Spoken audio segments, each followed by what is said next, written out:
Medical ভর্তি পরীক্ষার প্রশ্ন ফাঁসের জেরে আন্দোলনে উত্তাল ভারতের রাজধানী নয়াদিল্লির যন্তর মন্তর।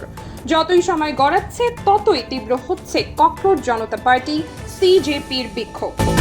শিক্ষা ব্যবস্থার সংস্কার আর শিক্ষামন্ত্রীর পদত্যাগের দাবিতে এই আন্দোলন শুরু হয়েছিল।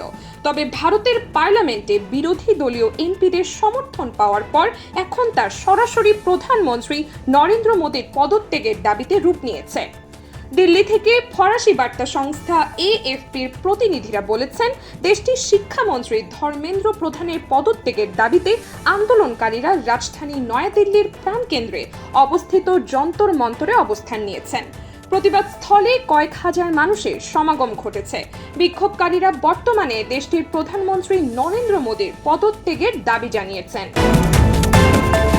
শিক্ষার্থীদের এই আন্দোলন মঙ্গলবার দেশটির বিরোধী দলগুলোর কাছ থেকে সমর্থন পাওয়ার পর নরেন্দ্র মোদীর সরকারের জন্য ভয়াবহ সংকট তৈরি হয়েছে।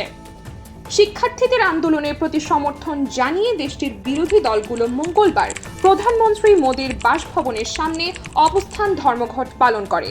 এই সময় দেশটির বিরোধী দল কংগ্রেসের জ্যেষ্ঠ নেতা রাহুল গান্ধীকে প্রতিবাদ স্থল থেকে তুলে নিয়ে গিয়ে 2 ঘন্টা আটকে রাখে পুলিশ।